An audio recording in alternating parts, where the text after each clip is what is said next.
ওগো আল্লাহ,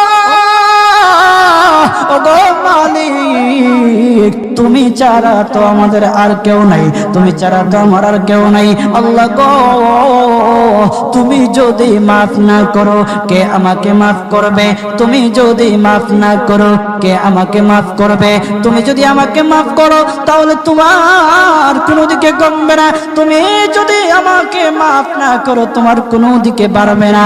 আল্লাহ গো, তুমি আমাকে মাফ করে দাও। সারাটা জীবন অন্যায় কাজ করেছি, সারাটা জীবন নাফরমানি করেছি, আমার কাছে কালেমার দাওয়াত কম আসে নাই, আমার কাছে কালেমার দাওয়াত কম আসে নাই, আমাকে লোকেরা কম বোঝায় নাই। ওগো আল্লাহ, তুমি আমাকে মাফ করে দাও। মাফ না করলে কোথায় যাব, কার কাছে যাব? বাবা যখন মারে তখন মার কাছে আশ্রয় নেওয়া যায়, মা যখন প্রহার করে তখন বাবার কাছে আশ্রয় নেওয়া যায়, বাবা মা যখন প্রহার করে তখন দুনিয়ার কারো না কারো কাছে আশ্রয় নেওয়া যায়। ওগো আল্লাহ, ওগো মালিক, তুমি যদি আমাকে মারো, তুমি যদি আমাকে আযাব দাও, ওগো আল্লাহ, কার কাছে যাব, কার কাছে গিয়া মাফ চাইবো? ওগো আল্লাহ, মেহেরবানি করে মাফ করে দাও। এইরকম কান্না করতেছে, কান্না করতেছে, চোখের পানি তার এমন ভাবে পড়তেছে, দাড়ি ভিজতেছে, দাড়ি ভিজে জমিনের মধ্যে চোখের পানি পড়তেছে, কান্না করতেছে। বান্দাটা কান্না করতে করতে করতে করতে আমার আল্লাহর কাছে এমন গ্রহণযোগ্যতা অর্জন করেছে, মহান আল্লাহ রাব্বুল আলামিন তার ডাকে সাড়া দিয়া তার জিন্দেগির সব গুনাহ মাফ করে দিয়েছেন। হযরত মূসা আলাইহিস সালাতু ওয়াস সালামের যুগের ঘটনা। একজন বড় পাপিষ্ঠ ছিল, জীবনে এমন কোন গুনাহ নাই যে গুনাহ সে করে নাই। তার গুনার প্রতি অতিষ্ঠ হইয়া, মানুষ তার গুনার প্রতি অতিষ্ঠ হইয়া গ্রামের লোকেরা তাকে হাত পা বেঁধে জঙ্গলের মধ্যে ফেলে দিয়ে আসে। জঙ্গলের মধ্যে থাকতে থাকে, কিছুদিন থাকার পর মালাকুল মউত যখন তার সামনে এসে উপস্থিত, এর আগ মুহূর্তে সে বান্দা আল্লাহর কাছে ডেকে ডেকে বলতেছে, ওগো মালিক, তুমি ছাড়া তো আমাদের আর কেউ নাই, তুমি ছাড়া তো আমার আর কেউ নাই। আল্লাহ গো, তুমি যদি মাফ না করো কে আমাকে মাফ করবে? তুমি যদি মাফ না করো কে আমাকে মাফ করবে? তুমি যদি আমাকে মাফ করো তাহলে তোমার কোনো দিকে কমবে না, তুমি যদি আমাকে মাফ না করো তোমার কোনো দিকে বাড়বে না। আল্লাহ গো, তুমি আমাকে মাফ করে দাও। সারাটা জীবন অন্যায় কাজ করেছি, সারাটা জীবন নাফরমানি করেছি, আমার কাছে কালেমার দাওয়াত কম আসে নাই, আমার কাছে কালেমার দাওয়াত কম আসে নাই, আমাকে লোকেরা কম বোঝায় নাই। ওগো আল্লাহ, তুমি আমাকে মাফ করে দাও। মাফ না করলে কোথায় যাব, কার কাছে যাব? বাবা যখন মারে তখন মার কাছে আশ্রয় নেওয়া যায়, মা যখন প্রহার করে তখন বাবার কাছে আশ্রয় নেওয়া যায়, বাবা মা যখন প্রহার করে তখন দুনিয়ার কারো না কারো কাছে আশ্রয় নেওয়া যায়। ওগো আল্লাহ, ওগো মালিক, তুমি যদি আমাকে মারো, তুমি যদি আমাকে আযাব দাও, ওগো আল্লাহ, কার কাছে যাব, কার কাছে গিয়া মাফ চাইবো? ওগো আল্লাহ, মেহেরবানি করে মাফ করে দাও। এইরকম কান্না করতেছে, কান্না করতেছে, চোখের পানি তার এমন ভাবে পড়তেছে, দাড়ি ভিজতেছে, দাড়ি ভিজে জমিনের মধ্যে চোখের পানি পড়তেছে, কান্না করতেছে। বান্দাটা কান্না করতে করতে করতে করতে আমার আল্লাহর কাছে এমন গ্রহণযোগ্যতা অর্জন করেছে, মহান আল্লাহ রাব্বুল আলামিন তার ডাকে সাড়া দিয়া তার জিন্দেগির সব গুনাহ মাফ করে দিয়েছেন। ওই বান্দাটা তাওবা করতে করতে করতে করতে হঠাৎ ইন্তেকাল করে। ইন্তেকাল হওয়ার পরে হযরত মূসা আলাইহিস সালাতু ওয়াস সালামকে মহান আল্লাহ বলে দিতেছে পয়গম্বর মূসা, ও দুস্থ, দেখো অমুক জঙ্গলে আমার একটা পাগলা আশেক, আমার পাগলা একটা আশেক মারা গেছে, ওই আশেকটার জানাজা তুমি পড়াও, দাফন কাফনের ব্যবস্থা করো। ও মূসা, আর তুমি একটা ঘোষণা দিয়ে বলে দাও, একটা ঘোষণা দিয়ে দাও মূসা রে, ও মূসা, তুমি ঘোষণা দিয়ে বলে দাও যে আমার এই বান্দার জানাজার নামাজ অংশগ্রহণ করবে, মহান আল্লাহ তার জীবনের সব গুনাহ মাফ করে দিবে। আল্লাহু আকবার। আরো জোরে বলেন না আল্লাহু আকবার, আরো জোরে বলেন আল্লাহু আকবার। হাত উঠায়া বলেন আল্লাহু আকবার, আল্লাহু আকবার।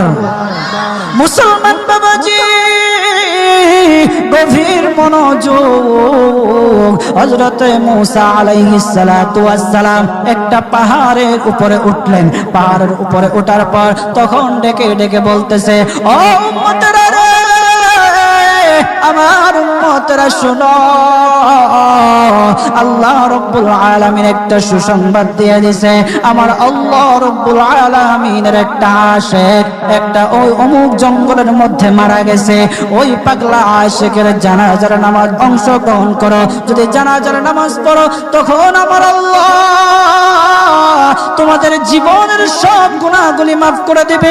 কেউ যদি নিজের গুনাহ ক্ষমা করাইতে চাও, কেউ যদি নিজের গুনাহগুলি ক্ষমা করাইতে চাও, তাহলে মহান আল্লাহ রাব্বুল আলামিনের ওই পাগলা আশিকের জানাজায় অংশগ্রহণ করো। তখন লোকেরা দলে দলে জানাজায় অংশগ্রহণ করার জন্য দলে দলে গেল, জানাজার নামাজ আদায় করলো। আদায় করার পর পয়গম্বর মূসা আলাইহিস সালাতু ওয়াস সালামকে বলতেছে, ওগো আল্লাহর পয়গম্বর, ও পয়গম্বর, যার জানাজায় অংশগ্রহণ করার কারণে মহান আল্লাহ তার জীবনের সব গুনাহ মাফ করে দেবে, এমন মহা ব্যক্তি তো, এই মহান ব্যক্তিটাকে তো একটা নজরে দেখা দরকার, অবশ্যই দেখা দরকার, আমাদেরকে সেই ব্যক্তিটাকে দেখান। তখন মূসা আলাইহিস সালাতু ওয়াস সালাম বলতেছে, ঠিক আছে, তোমাদেরকে দেখানো হবে। তখন যখন দেখাতে গেলেন, দেখানোর সাথে সাথে লোকেরা বলল, পয়গম্বর আপনি কি বলেন, এই লোকটাকে তো আমরা ভালো করে চিনি, ওই লোকটা বড় পাপিষ্ঠ ছিল, বড় অন্যায়কারী ছিল, বড় জুলুমকারী ছিল। ওগো পয়গম্বর, সমাজে এমন কোন গুনাহ নাই যে সে করে নাই, সমাজে সব গুনাহ করেছে, সমস্ত গুনাহের সাথে সে জড়িত ছিল, সে জড়িত ছিল। তার গুনাহের কারণে, তার গুনাহের কারণে আমরা অতিষ্ঠ হইয়া তার হাত পা বেঁধে আমরা তাকে জঙ্গলের মধ্যে ফেলে দিয়ে আসি। এই পাপিষ্ঠ বান্দা আল্লাহ তাআলার বড় আশিক হতে পারে কিভাবে, আল্লাহ তাআলার পেয়ারা হতে পারে কিভাবে? পয়গম্বর মূসা আলাইহিস সালাতু ওয়াস সালাম আল্লাহর কাছে ডেকে ডেকে বললে, আল্লাহ, লোকেরা কি বলতেছে আর তুমি কি বলো? ওগো আল্লাহ, এর সমাধান কি, এর সমাধান কি? সমাধানটা তো তুমি দিয়ে দাও। আল্লাহ রাব্বুল আলামিন পয়গম্বর মূসা আলাইহিস সালাতু ওয়াস সালামকে সমাধান দিয়েছে। বলতেছে, ও মূসা, দুষ্ট রে, ও দুষ্ট, তারা যা কথা বলেছে, লোকেরা যে কথা বলেছে সত্য বলেছে, আমি আল্লাহ যা বলেছি তাও সত্য বলেছে। ও পয়গম্বর মূসা, তারা যা বলেছে সত্য বলেছে। ওই বান্দা বড় পাপিষ্ঠ ছিল, ওই বান্দা বড় অন্যায়কারী ছিল, কিন্তু শেষ বয়সে আইসা তার হাত পা যখন বেঁধে, তার হাত পা বেঁধে যখন লোকেরা জঙ্গলের মধ্যে ফেলে দিয়ে আসলো, তখন সে আমার কাছে এমন ভাবে কান্নাকাটি করা শুরু করে দিয়েছে, এমন ভাবে তওবা করা শুরু করে দিয়েছে। আমি আল্লাহ তাআলার এত দয়া, আমি আল্লাহ তার ডাকে সাড়া না দিয়ে পারলাম না, তার ডাকে সাড়া দিয়ে দিলাম। ও মূসা, সে তাওবা করার সময় যদি সবার জন্য সে তাওবা করত, যতজন লোকরা বেঁচে আছে, যতজন উম্মতেরা আছে, যতজন লোকেরা আছে, সমস্ত লোকদের জন্য যদি সে আমার কাছে তাওবা করত, আমি আল্লাহ তার তাওবা মুহূর্তের মধ্যে কবুল করে সমস্ত বান্দাদেরকে মাফ করে দিতাম। সুবহানাল্লাহ জুড়ে বলেন, লিল্লাহি তাকবীর, নারে তাকবীর। কত দয়ার আল্লাহ! একটা বান্দা সারা জীবন গুনাহ করেছে, অন্যায় কাজ করেছে, শেষ বয়সে আইসা শুধু আল্লাহকে ডাকছে, আল্লাহর কাছে মাফ চাইছে। আমার আল্লাহ রব্বুল আলামিন তার পিছন দিকে আর তাকায় নাই, আমার আল্লাহ রব্বুল আলামিন তাকে মাফ করে দিয়েছে। সুবহানাল্লাহ। এখন যদি আপনারা মনে করেন এখন তো ইয়ং আছি, কয়দিন পরে তাওবা করে ভালো হয়ে যাবে না, এই সুযোগ আপনি নাও পাইতে পারেন বাজার। যাদেরকে বলা হয় যে কিছু লোক আছে আমাদের সমাজে, যদি ওদেরকে বলা হয় যে ভাই দাড়িটা একটু রাখেন না, নামাজটা একটু পড়েন না, একটু বয়স হোক, পোলা মায়া বড় হোক, দাড়ি রাইখা দিন, আছে না এরকম? আপনি কি বিশ্বাস করেন আপনার পোলা মায়া বড় হইব? সেই সুযোগ আপনি পাবেন? কতটুকু গ্যারান্টি আছে বলেন?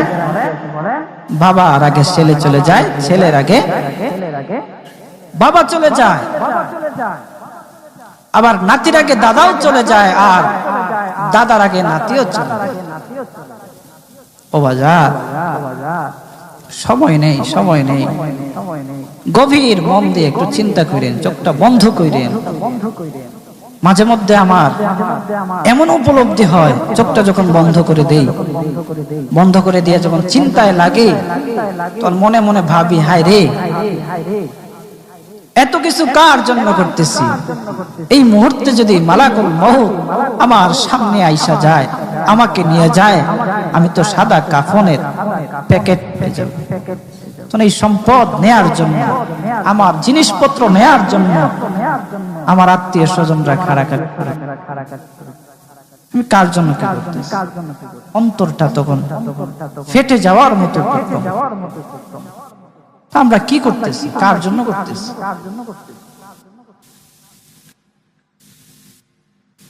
আজকে মরে গেলে আপনার সন্তান কালকে আপনাকে স্মরণ করবে কিনা সন্দেহ আছে। কিছু কিছু ঘটনা এমনও ঘটে যে বাবা মারা গেছে, সেই সন্তানেরা সম্পত্তি বন্টন করার জন্য বাবার লাশটা পর্যন্ত দাফন করতে দেয় না। আমাদের সমাজে এগুলো দেখা যায় না? আপনি কার জন্য কি করতেছেন? কার জন্য করতেছেন?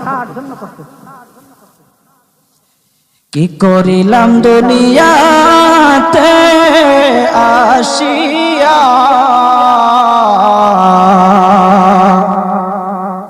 দেখো রে মন চিন্তা করে বসিয়া, বসে বসে চিন্তা করে কি করলাম দুনিয়া, কি করলাম। ও বাজান, এই জন্য আল্লাহ রাব্বুল আলামিনের কাছে মাফ চান, তাওবা করেন। আল্লাহ রাব্বুল আলামিন আপনার ডাকে সাড়া দিবে, আপনার তাওবা আল্লাহ রাব্বুল আলামিন কবুল করবে। বান্দা যত গুনাহ করুক না কেন, সব সময় আল্লাহ তাআলার রহমত তার পাশে আছে। এই জন্য বাজান, আমরা যারা আছি, আমরা আল্লাহর কাছে তাওবা করব তো ইনশাআল্লাহ। কথা বলেন না ইনশাআল্লাহ? বলেন।